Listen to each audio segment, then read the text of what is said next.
Doctor S Siddharth से बातचीत की न्यूज 18 संवाददाता रजनीश कुमार ने।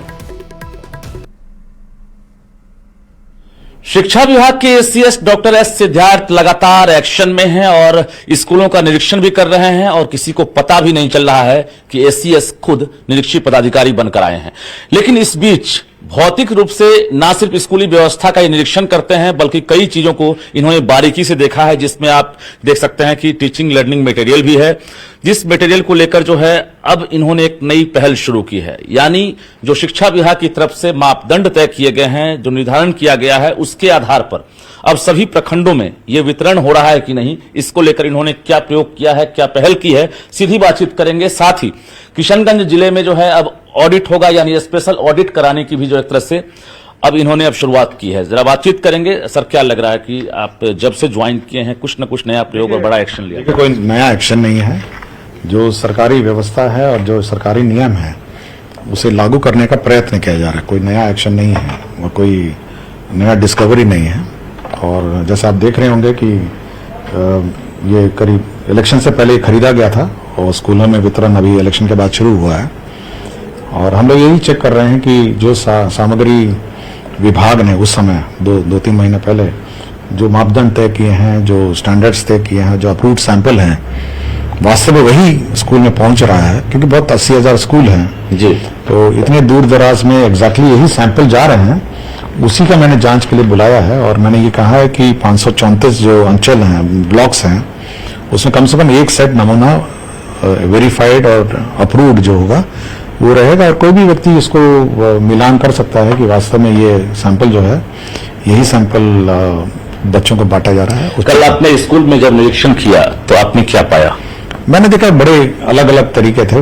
लोगों ने कहा कि पिछले साल का है या उससे पहले साल का, मैं उसमें ज्यादा गया नहीं। दिखा हाँ, मैंने देखा नहीं, बट लोगों ने कहा कि इस साल का तो अभी बांट ही रहे हैं। लेकिन इस साल जो भी कार्य हो, जो हमारे मापदंड हो, जो स्टैंडर्ड्स निर्धारित हो, उसी के अनुरूप हो, ये सुनिश्चित करने के लिए। बिल्कुल, जरा हम दिखा दें आपको। एसीएस हमारे साथ भी हैं और देखिए यहाँ पर ड्राइंग वर्कबुक है, इसके साथ साथ पेन है, इंस्ट्रूमेंट बॉक्स है और इसमें सारे मटेरियल्स जो है उपलब्ध हैं अच्छी क्वालिटी की। और इसके साथ साथ अब जी सब में ISI भी है और ISI मार्क भी है। देखिएगा, ISI मार्क है सब में। तो ये है कि क्वालिटी, और सब में मोहर भी लगा हुआ बिहार शिक्षा परियोजना परिषद। ये क्रैक कौन करेंगे? ये हो चुका है, ये इलेक्शन से पहले हुआ था जी। और वितरण की प्रक्रिया चुनाव के चक्कर उन्होंने एक गलत क्रैक किया होगा। नहीं, क्रैक गलत नहीं हुआ है। मैं क्रैक की बात नहीं कर रहा हूँ, अभी वितरण होगा। अच्छा। और वितरण में ये जांच होनी है कि वास्तव में जो यहाँ से अप्रूव्ड नमूना है वही बच्चों को मिले। मतलब एक बार फिर से आप जो है इस चीज की जांच करवाएंगे कि जो बच्चों की नहीं, जांच नहीं है, मैं तो ये मिलेगा। देखिए, एक बार आप अलर्ट हो जाएंगे कि जो चीज हम लोगों ने अप्रूव किया वही बच्चों को मिले, तब फिर बात बिल्कुल मतलब सावधानी की बात है। मतलब सावधानी हटी और दुर्घटना घटी, ये ना हो। अभी किशनगंज के साथ साथ गोपालगंज डीईओ और जो किशनगंज के डीपीओ हैं उनका निलंबन हुआ है, इसके साथ साथ बर्खास्त की कार्रवाई हुई है। अभी आपने स्पेशल ऑडिट कराने का भी आदेश जारी कर दिया है। किस प्रकार की गड़बड़ी दिखी? देखिए, जो गड़बड़ियां हैं वो तो हम लोग ऑब्वियसली जांच करेंगे और मैंने इस संबंध में बहुत सारे निर्देश भी दिए हैं और समय भी दिया है कि यदि गड़बड़ी है तो आप पहले सुधार लीजिए। समय भी दिया है सबको, तो सुधार के बाद यदि फिर भी गड़बड़ी रह जाती है तो कार्रवाई कर देंगे हम लोग। अभी ऐसा लगता है कई अधिकारी रडार पर हैं शिक्षा विभाग के, चूंकि जिस प्रकार से आप अभी बारीकी से चीजों को देख रहे हैं, चाहे वो बेंच डेस्क में हो या फिर प्रीफैब हो, तमाम चीजों का जो एक तरह से काम हुआ है उसमें कुछ शिकायतें, और व्हाट्सएप नंबर आपने जारी कर दिया, 5-5 नंबर आपके टेबल पर। देखिए, हमारा उद्देश्य करेक्शन का है और मिड डे मील मिल नहीं रहा है तो उसको करेक्ट किया जाए। और ऐसे भी शिकायत मिल रहे हैं कि टीचर्स आते हैं, हाजिरी लगा के घर चले जाते हैं। तो अब करेक्शन का, पहले सुधार का मौका दिया जाए।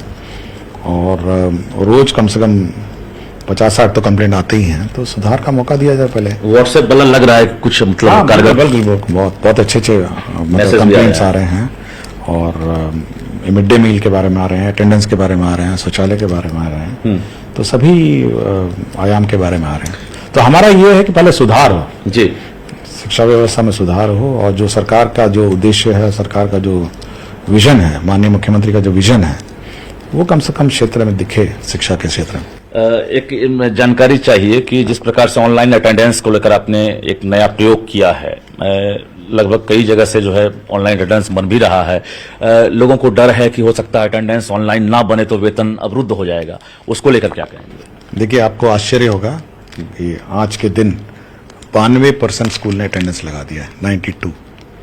तो आप सोच सकते हैं कि ये कहना कि अटेंडेंस का जो टेक्नोलॉजी खराब है, 92 स्कूल में एक ना एक टीचर ने अटेंडेंस लगा दिया है। आप केवल यही सुनिश्चित करना है कि सारे टीचर लगाएं। तो हम यही टेस्ट करना चाह रहे थे कि सभी जो टीचर हैं या सभी जगह से अटेंडेंस लगता है या नहीं लगता है। तो 8% स्कूल हैं, उसकी जांच हो रही है कि क्यों नहीं लगाया, बट जब 92% स्कूल से एक ना एक अटेंडेंस लग गया है तो बाकी को अटेंडेंस लगाने की ऑफलाइन का ही विकल्प है फिलहाल अभी, या वेतन बंद हो जाएगा? ऐप ही ऑफलाइन है। ये जो कहा जाता है कि ये उसमें इंटरनेट है, इंटरनेट की जरूरत ही नहीं है उसमें। अच्छा। इंटरनेट की जरूरत केवल एक बार लॉगिन करने के लिए होता है जी। उसका महीने भर वो बिना लॉगिन के चलेगा। वो ऑफलाइन ही है, मतलब वो ऑनलाइन नहीं है ऐप, वो ऑफलाइन है। और डेटा जो है वो बाद में सिंक्रोनाइज करता है। वो एक बार लॉगिन में वो मांगता है, आपका इंटरनेट मांगता है, वो तो कभी भी आप कहीं पे भी टारगेट है 100% अचीव। हाँ, आप घर पे अपना लॉगिन कर सकते हैं जहां इंटरनेट है। और जब स्कूल जाएंगे तो आपको इंटरनेट की जरूरत ही नहीं है, वो ऑफलाइन ना। वेतन तो बंद नहीं होगा अभी ना? जुलाई इस पर विचार करेंगे। पहले हम अभी देख रहे हैं, अभी तो संख्या देख रहे हैं जी। अभी इतनी संख्या 92% स्कूल ने अपनी अटेंडेंस लगा दिया है। कल पटना में जिस प्रकार से आप गेट खटखटाकर एक पेरेंट्स के रूप में आप पहुंचे थे, एक मतलब आश्चर्यचकित करने वाला एक वीडियो सामने आया था। तो क्या लग रहा है कि एससीएस पटना के अलावा भी कहीं भी कभी भी निरीक्षण कर सकते हैं? इसको लेकर क्या टीचर हों या अधिकारी हों, सभी को अलर्ट रहना चाहिए कि एससीएस कभी भी कहीं भी जा सकते हैं? देखिए, मैं सूचना देके नहीं जाता हूँ और निरीक्षण मेरा हमेशा औचिक रहता है। आप और एक साधारण मार्केट वगैरह नहीं था, कोई कारवा नहीं था आपके साथ? कुछ नहीं। मैं किसी को सूचना वैसे भी नहीं देता हूँ और कभी भी नहीं दूंगा। और जब भी जाऊंगा औचक ही जाऊंगा, इसलिए मेरी निरीक्षण व्यवस्था ही औचक रहती है। मैं कभी सूचना किसी को नहीं देता जी। इसलिए जब औचक है तो मेरे साथ मेरी गाड़ी है, सरकारी जो व्यवस्था है उतनी है। कुछ टारगेट लेके आप आए होंगे, चूंकि हम देख रहे हैं कि टारगेट बहुत स्पष्ट है।